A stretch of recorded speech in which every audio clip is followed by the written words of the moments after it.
The Great Hall of the Galactic Council was a place of wonder. Crystal pillars rose toward a ceiling that showed the stars themselves. Beings from 100 worlds gathered here to discuss the fate of civilizations. The air smelled of strange perfumes and alien atmospheres, carefully mixed so that all species could breathe.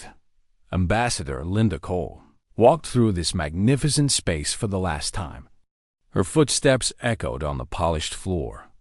She wore the simple blue uniform of Earth's diplomatic corps, and she carried a single datapad in her hands. Her face showed no anger, no sadness, nothing at all. She had practiced this expression for weeks. The alien delegates barely glanced at her as she approached the speaking platform. To them, humans were a minor species, barely worth noticing. They lived such short lives after all. What could creatures who died after a mere century possibly contribute to civilizations that had existed for millions of years? Linda stepped onto the platform and waited for the translation systems to activate. Around her, the Volanthi delegates glittered like living diamonds. The Crocs representatives clicked their massive mandibles in quiet conversation. The Mindari floated in their hover chairs, their tentacles wrapped around ornate staffs of office. "I have a statement to read," Linda said. Her voice was calm and clear. The Volanthi High Speaker, a being of impossible beauty, whose crystalline body caught the light in 1,000 colors, made a gesture of impatience. "Be quick about it, human. We have important matters to discuss." Linda nodded politely. She had heard such dismissals 1,000 times before. Every human diplomat had. "Of course, High Speaker. I will be brief." She looked down at her datapad, though she had memorized every word. "The United Earth Government hereby announces its complete withdrawal from all galactic affairs. Effective immediately, all human vessels will return to Earth-controlled space. All trade agreements are terminated. All diplomatic relations are suspended. All human personnel working in alien territories are recalled." She paused. The hall had grown quiet. Some of the delegates were looking at her now with expressions of confusion. "This decision is final," Linda continued. "We thank the Galactic Council for the centuries of interaction. We wish all species well in their future endeavors. Goodbye." She turned and walked away from the platform. Behind her, she heard the High Speaker make a sound that might have been laughter. "Let them go," the crystalline being said to his colleagues. "They contributed nothing of value anyway. Perhaps now our meetings will be less cluttered with their primitive concerns." Several delegates made sounds of agreement. A few others remained silent, looking thoughtful. But they said nothing. Linda Cole walked out of the Great Hall and did not look back. 3 days later, Captain Pete Lawson guided his cargo vessel toward the border of human space. The ship was called the Wanderer, and Pete had flown her for 20 years through every corner of the galaxy. He knew the trade routes better than he knew the streets of his hometown back on Earth. His co-pilot, Maria Santos, sat beside him in the cockpit. She was watching the scanner display, counting the other human ships that were also heading home. There were thousands of them. Freighters, passenger liners, mining vessels, research ships, all streaming back toward Earth like a great river flowing to the sea. "Hard to believe it's really happening," Maria said quietly. Pete nodded. He felt strange, like a part of him was being left behind in the stars he had traveled for so long. 20 years I've been running cargo for the Crocs. 20 years of being treated like a servant. They never once said thank you. Not once." Maria laughed, but there was no humor in it. "Remember when their ambassador called us useful animals at that trade conference? And the council did nothing? I remember. They crossed the border in silence. Behind them, the communication beacons of alien space went dark one by one. Ahead, the familiar stars of human territory waited. "You think they'll notice we're gone?" Maria asked. Pete thought about all the cargo runs he had made. medical supplies for the Mindari, food shipments for the Crocs, rare minerals for the Volanti. Thousands of human ships doing the same work every day, year after year. The aliens never seemed to realize how much they depended on these deliveries. They just expected the goods to arrive, as if by magic. "Give it a month," Pete said. "Maybe less." On Earth, in the new isolationist command center, Counselor Beth Adams watched the final ships cross back into human space. The massive display screen showed the border as a line of light, and that line was now closed. No human vessel would cross it again until the Council learned some respect. Her aide, Lieutenant Danny Ruiz, handed her a cup of coffee. He was young, barely 30, but he understood what was happening. His grandfather had been one of the first humans to shake hands with an alien being. His grandfather had dreamed of humanity taking its place among the stars as an equal partner. That dream had died slowly, killed by 1,000 small insults and 100 large betrayals. "The last ship is through," Danny reported. "The border is sealed." Beth nodded. She felt the weight of this moment pressing down on her. They were making history today. Whether it was good history or bad history, she could not yet say. "Any response from the Council?" she asked. "Nothing official. Some of the alien news networks are reporting our withdrawal as a minor story. They're calling it the human tantrum and predicting we'll come crawling back within a week." Beth smiled, but her eyes were cold. They have no idea what's coming. None at all. She turned to look at a photograph on her desk.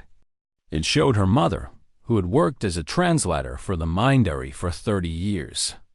The Mindari had paid her barely enough to survive and had never promoted her, despite her being the best translator they had. When she died, they had sent a form letter of condolence, addressed to the wrong name.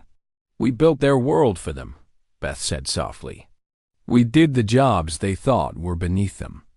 We solved the problems they couldn't be bothered to solve. And they never even noticed." She looked back at the display screen, at the sealed border, at the stars beyond. Now they'll notice. Now they'll understand what they lost. Danny stood beside her in silence. Outside the windows, the sun was setting over Earth, painting the sky in shades of gold and red. Somewhere out there, in the vast darkness of space, the great alien civilizations continued their ancient routines.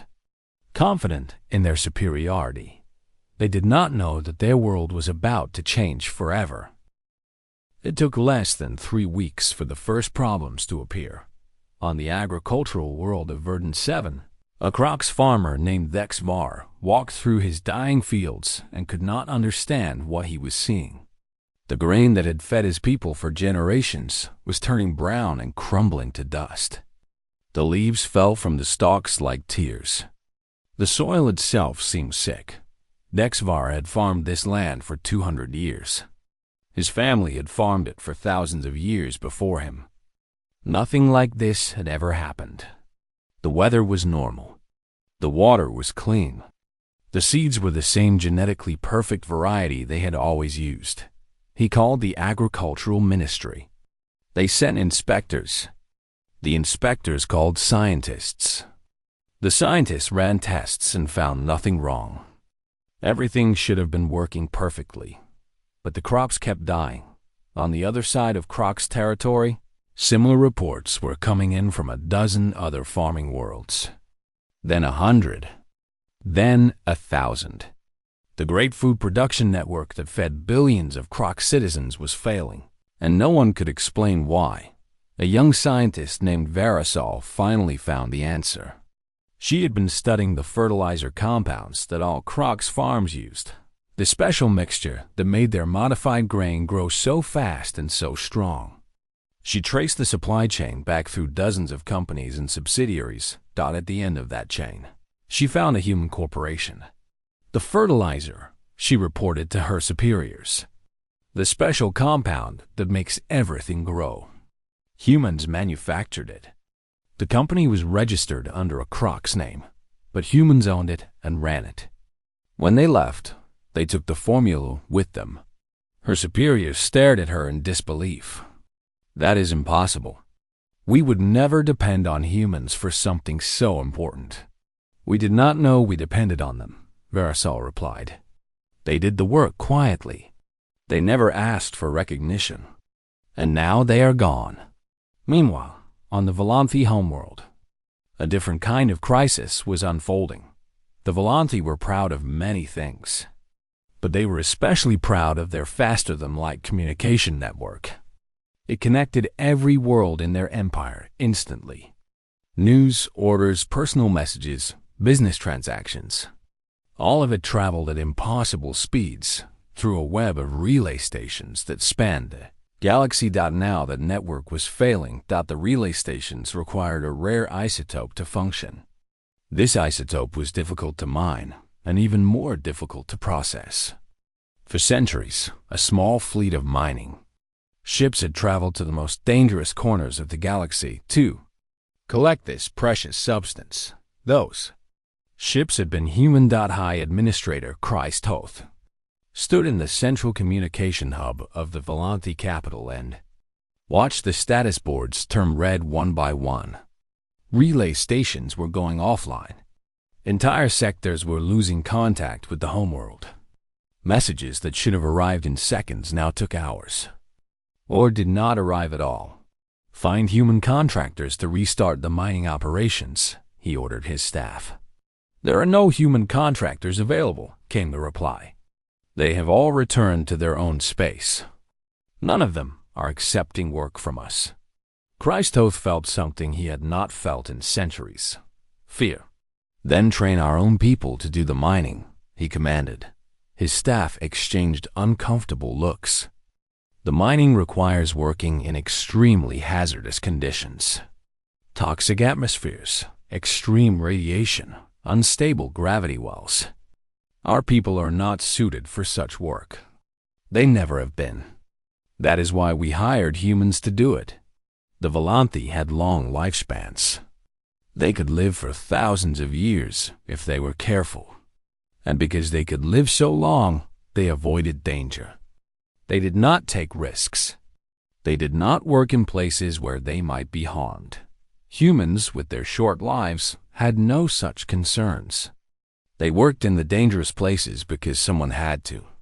They took the risks because they did not have thousands of years to lose. And now they were gone. On the Mindari homeworld, the crisis was medical.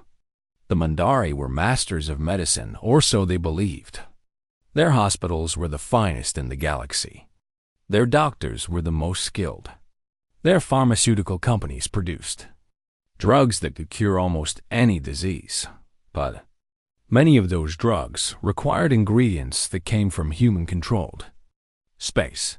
Director Nullahead of the Central Medical Authority watched her supply reports with growing horror. Stocks of essential medicines were running low. Some drugs had already run out completely. Patients who needed those drugs were dying. Contact the human medical corporations, she ordered. Offer them double the usual price. Triple if necessary. We have tried, her assistant reported. They are not responding to our communications. Their space is completely closed to us. Nalhed slammed her tentacle against her desk. This is outrageous. They cannot simply abandon their obligations. With respect, Director, they had no obligations. They were contractors, not citizens. We never gave them the rights that would have created obligations. We never treated them as equals. Nalhed fell silent. She remembered the many times she had dismissed human researchers from important meetings. The many times she had taken credit for their discoveries.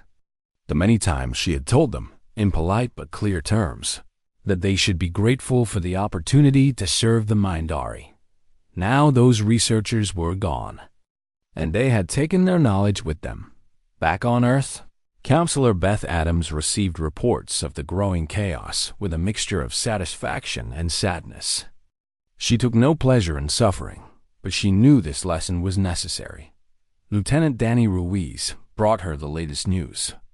The Mindari are requesting emergency negotiations. Their medical sector is collapsing. They say millions of lives are at stake. Beth considered this.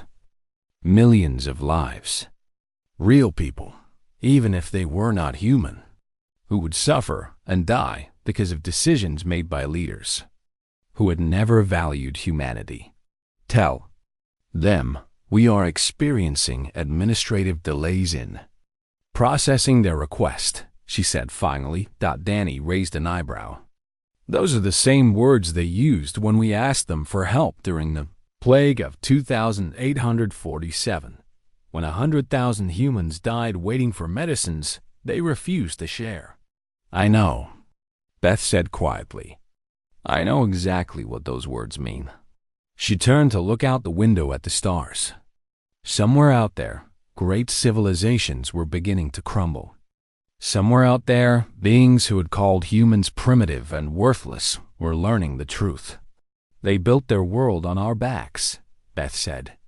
They just never looked down to see who was carrying them. Now they are falling, and they finally understand. The stars twinkled in the darkness, silent and cold. The galaxy was changing, and there was no going back.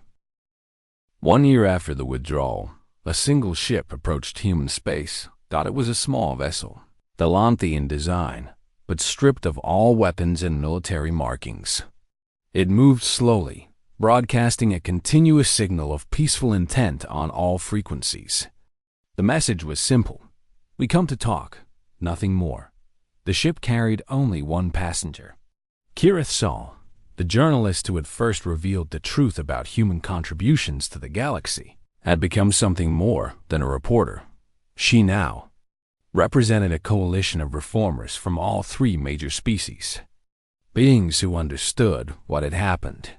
Beings who wanted to make things right. Earth's border patrol intercepted the ship within minutes. They scanned it carefully, verified that it carried no weapons, and then did something unexpected. They granted permission to enter human space. Kirith Saul felt her crystalline heart pulse with nervous energy as she crossed the border. She had spent months preparing for this moment. She had studied human culture, human history, human psychology. She had learned everything she could about these short-lived creatures who had quietly held the galaxy together. And she had learned to respect them. The meeting took place on Titan Station, a massive space platform orbiting the largest moon of Saturn. It was neutral ground, close to Earth, but not on Earth itself. A compromise that showed both caution and openness. President Marcus Grant was waiting for her in the reception hall. He was a tall man in his 60s, with gray hair and kind eyes that showed both wisdom and sadness.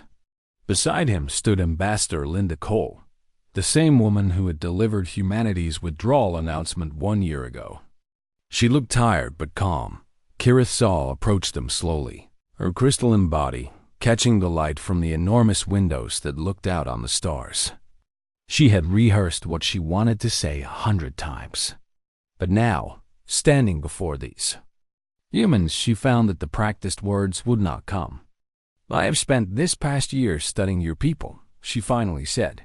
Your history, your art, your stories, and your songs. I have learned that you have a saying. You do not know what you have until it is gone. She paused, struggling with emotions that her species rarely experienced. We did not know what we had. We saw your short lives and thought you were less than us. We saw your eagerness to work and thought you were desperate. We saw your differences and called them weaknesses. Ambassador Cole remained silent, her face unreadable. We were wrong, Kirith Saul continued. We were completely and terribly wrong. And our civilization is paying the price for that blindness. She bowed her head, a gesture of submission that Delanthe almost never made to other species. I am not here to make excuses. I am not here to beg for forgiveness. Forgiveness must be earned, and we have not yet earned it. I am here to ask a simple question. What would it take for us to begin again? Not as masters and servants, but as true partners. as equals. President Grant studied her for a long moment. Then he spoke, and his voice was gentle despite the weight of everything that had happened. The galaxy does not need humanity to save it.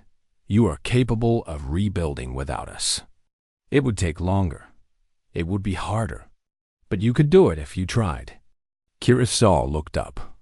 Then, why would you consider helping us at all? Grant smiled sadly. Because we never wanted to leave. We wanted to belong. We wanted to contribute. We wanted to be seen for who we really are, not who you assumed we were. He stepped forward and extended his hand in the human gesture of friendship. If you are offering genuine partnership, genuine respect, genuine equality, then yes, we can begin again. Kurosawa reached out with her crystalline appendage and touched his hand carefully. The contact was strange, warm flesh against cool crystal, but it felt right somehow. Then let this be the first day of a new era, she said.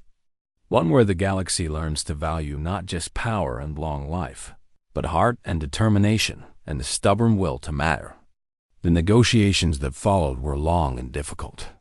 There were centuries of grievances to address, centuries of inequality to correct. Many on both sides doubted that true change was possible, but change came slowly but steadily. Human representatives returned to the Galactic Council, but this time as full members with equal voting rights. Human companies reopened trade with alien worlds, but this time with fair contracts and genuine partnership agreements. Human workers returned to the jobs they had always done, but this time with proper pay and recognition and respect. 20 years passed. Ambassador Danny Ruiz, no longer a young lieutenant, stood before the Galactic Council on the anniversary of humanity's return. The Great Hall looked different now. It had been rebuilt by a joint committee that included architects from a dozen species, including humans. The crystal pillars still rose toward the ceiling, but they were joined by elements of human design, warm wood and soft light that made the space feel welcoming. We are not the strongest species in the galaxy, Danny said, his voice carrying across the assembly. We are not the longest lived. We cannot match the Volanti in beauty, or the Crocs in physical power, or the Mindery in ancient wisdom. He paused, looking out at the delegates. Faces that had once shown only contempt for humans now showed respect and even friendship. But we have learned, all of us together, that civilization is not measured by such things. It is measured by how we treat those who are different from us, by how we value those who do the difficult work, by how we respect those who simply want to contribute. He smiled, and there was no bitterness in it. The galaxy felt our absence. May it never forget the lesson. In the observation gallery above the council chamber, an elderly Linda Cole watched with tears in her eyes. Beside her sat Kurosawa, now a respected stateswoman whose crystalline form had turned pure white with age. Do you think it will last? Linda asked quietly. Kurosawa considered the question. Below them, the council was voting on a new resolution to expand protections for workers of all species. Humans and aliens stood together, debating and discussing and occasionally arguing, but always with respect. I think, Kurosawa said slowly, that we have finally learned to appreciate what we have while we still have it. That is a hard lesson to learn. But once learned, it is difficult to forget. Linda nodded.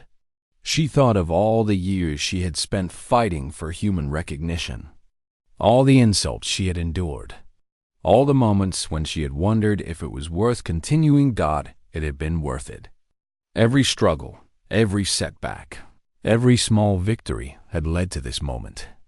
Outside the great windows of the council chamber, ships of many different designs moved through the stars. Human freighters flew alongside Volanti cruisers. Crocs transports docked at Mindari space stations. The galaxy was not perfect, but it was healing. Linda Cole closed her eyes and smiled. Humanity had finally found its place among the stars. Not as servants, not as inferiors, as partners. as equals, not as friends, and that was worth everything. The truth came out slowly, like water seeping through cracks in a dam. At first, it was just rumors and whispered reports. Then it became headlines. Then it became the only thing anyone in the galaxy could talk about. Humans had been everywhere. Commander Greg Walsh stood before a room full of young Earth officers and pointed to a holographic map of the galaxy. Lines of light crisscrossed the darkness, connecting thousands of worlds in a web of trade and commerce. Most of those lines passed through human hands at some point. "Look at this," Greg said. "Really, look at it." The Volanthi thought they ran the crystal trade. They mined the crystals, and they sold the crystals, and they made fortunes from the crystals. But who managed the shipping? Who handled the customs paperwork? Who repaired the cargo ships when they broke down in deep space? The young officers already knew the answer. "Humans," Greg continued. "We did all of it. Not because we were forced to, but because we were willing." The Volanthi would never lower themselves to such work. They considered it beneath them. So they hired us, and they paid us as little as possible, and they never once said thank you. He zoomed the map in on Croc's territory. The Crocs are even worse. Their entire agricultural system depends on supply chains that humans built and maintained. Fertilizer shipments, equipment repairs, weather monitoring satellites, pest control programs. All of it managed by human contractors working for Croc's companies. Did the Crocs know? Asked one of the young officers. Greg laughed bitterly. They knew we were there. They just never thought about what would happen if we left. To them, we were like furniture. Useful, but not important. You do not worry about your chair until it is gone, and you have nothing to sit on. He turned off the holographic display. The galaxy is learning a hard lesson right now. They are learning that the people you look down on might be the ones holding everything together. On the Volanthi homeworld, a young journalist named Kira Sol was learning this same lesson. Kira Sol had spent her entire career covering politics and high society. She had written about treaty negotiations and royal weddings and the grand ceremonies that marked Volanthi life. She had never paid much attention to humans. They were background noise, faces in the crowd.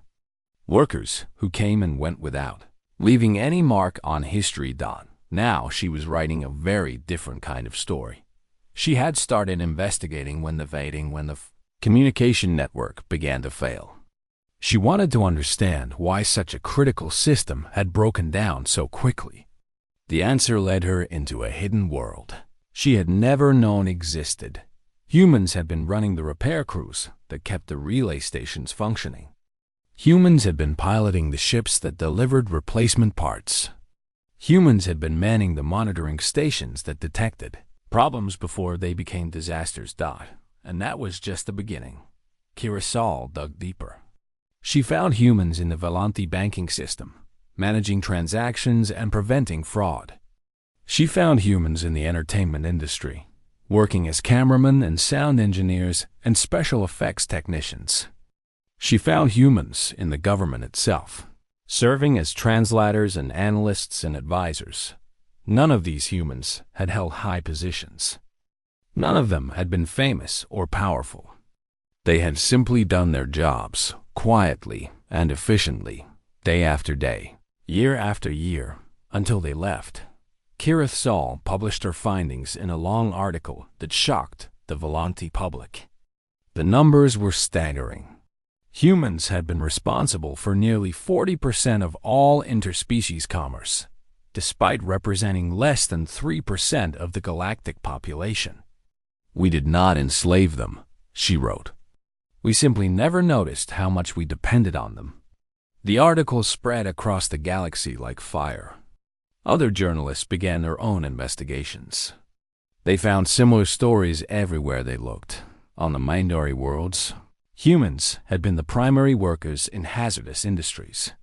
They mined toxic materials, processed dangerous chemicals, maintained equipment in radioactive environments. The Mindari lived for thousands of years, so they avoided any work that might shorten those lives. Humans, who would die of old age anyway, took the risks instead. On the Crocs worlds, humans had been the intermediaries between different species. The Crocs had trouble understanding other aliens. Their mandibles could not form many sounds, and their culture was so different that misunderstandings were common. Humans, who seemed to have a gift for learning languages and reading emotions, had served as translators and negotiators. Everywhere the investigators looked, they found the same pattern. Humans doing essential work.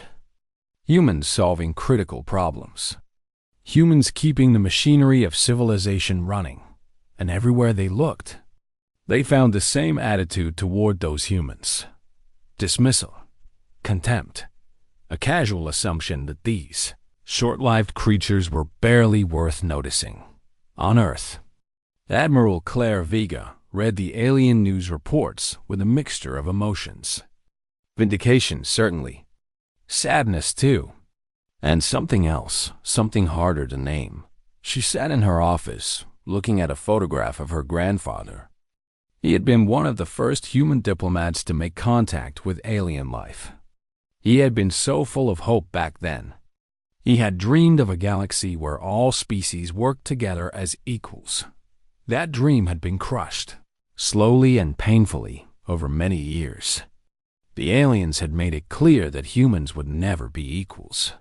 They would be tolerated sometimes. They would be used often, but they would never be respected. Her aide, Lieutenant Sam Ortiz, entered with a stack of reports. The Crocs government is collapsing, he said. Food riots are spreading across their territory. Their military is trying to maintain order, but they are running out of supplies. Claire nodded. She had expected this. The Volanthi are doing better, but not by much. Their economy is shrinking rapidly. Unemployment is rising. There are protests in several major cities. And the Mindari? 3 of their colony worlds have declared independence. They say the central government can no longer provide basic services, so they see no reason to remain loyal. Claire looked back at the photograph of her grandfather. He had died believing that someday, somehow, humanity would prove its worth to the galaxy. He had not lived to see this day. They broke his heart, she said quietly. Told him humans would never be equals. That we should be grateful they even acknowledged us. Sam waited in respectful silence. What do we do now? He finally asked. Claire considered the question for a long moment. Outside her window, the stars burned in the darkness. The same stars that humans had traveled for centuries, always as servants, never as partners. We wait, she said. We let them understand what they have lost. And when they are ready to treat us as equals, we will be here. It was not revenge. It was not cruelty. It was simply the truth, finally making itself known. The galaxy had taken humanity for granted. Now the galaxy was paying the price. 6 months had passed since the humans left, and the galaxy was falling apart. The Great Hall of the Galactic Council looked different now. The crystal pillars were dark because the power systems that lit them had failed. The climate controls were broken, so delegates shivered in the cold or sweated in the heat depending on where they sat. The magnificent ceiling that once showed the stars now showed only static and error messages. The Crocs representative stood before the assembly, and he was begging. Our people are dying, he said, his mandibles trembling with emotion. The famine has spread to every agricultural world in our territory. We have tried everything. We have offered fortunes to any species that can help us grow food. No one has come. No one knows how to fix what the humans fixed. He paused, struggling to compose himself. I am here to request humanitarian aid. Food supplies. Medical assistance. Anything you can spare. Millions of my people will die without help. The chamber was silent. A year ago, such a request would have been unthinkable. The Crocs were a proud and powerful species. They did not beg. They did not ask for help, but that was before the humans left. The Mindari ambassador spoke next. Her voice was tired, her tentacles hanging limply from her hover chair. 3 more of our colony worlds declared independence this week. That makes 11 total. Our government cannot provide basic services. Our hospitals are closing. Our schools have no teachers. Our factories have no workers. She looked around the chamber with weary eyes. We sent military forces to restore order on one of the rebellious worlds. Do you know what happened? The soldiers refused to fight. They said there was nothing worth fighting for. They said the government had failed them. The Volanthi High Speaker listened to these reports with a face of stone. His crystalline body had lost its bright colors over the past months. Stress and lack of proper nutrition had turned him gray and dull. He looked old in a way that Volanthi rarely looked. We must compel the humans to return, he finally declared. They have a duty to galactic stability. Their withdrawal is causing immeasurable harm. They must be made to understand that their actions have consequences.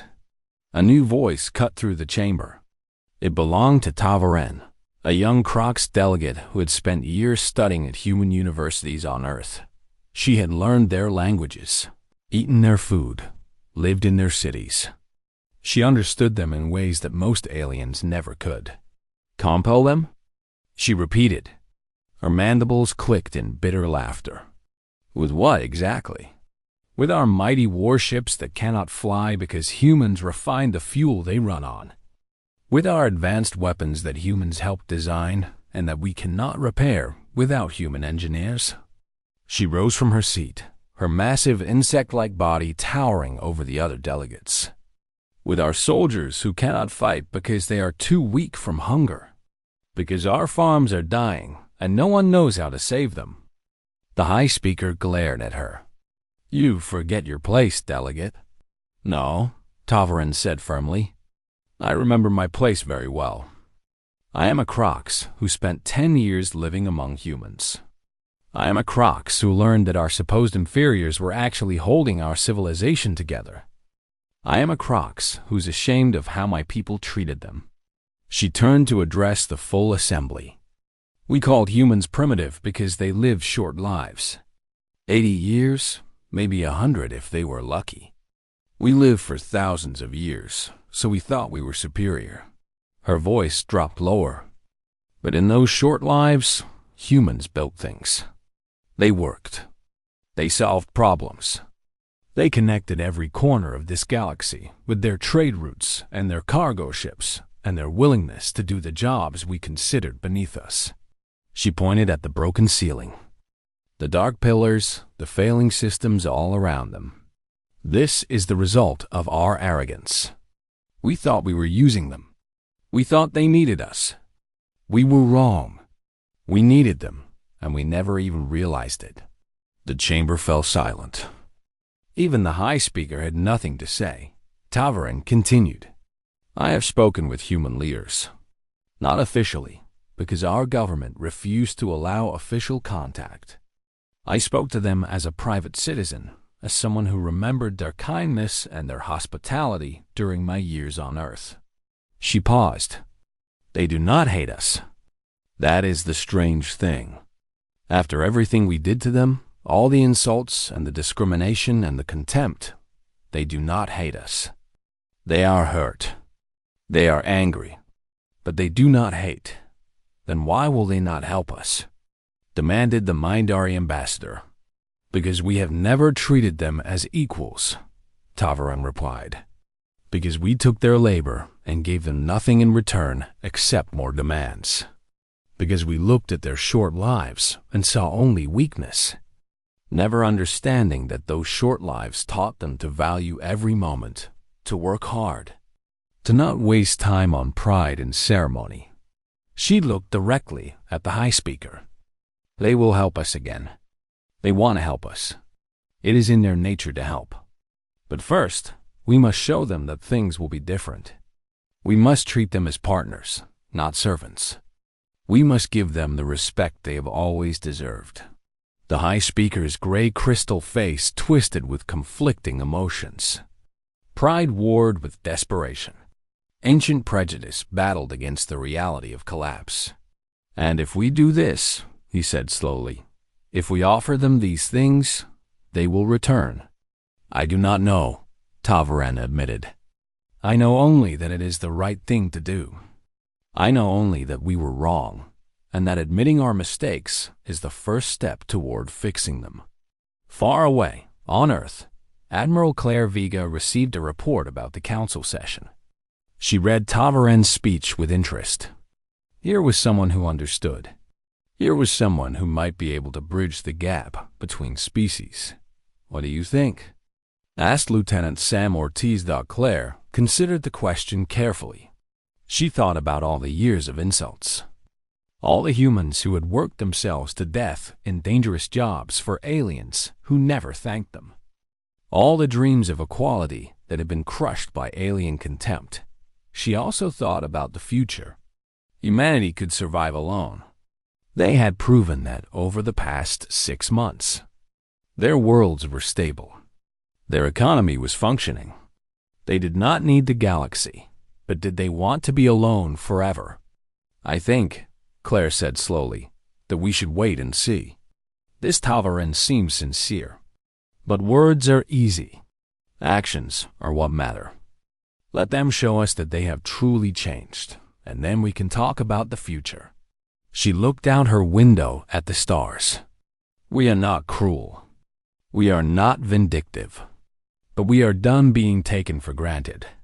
If they want us back, they will have to earn it." The galaxy continued to crumble. But for the first time in months, there was a small light of hope. Somewhere, someone was finally willing to admit the truth. Perhaps that was enough to start with.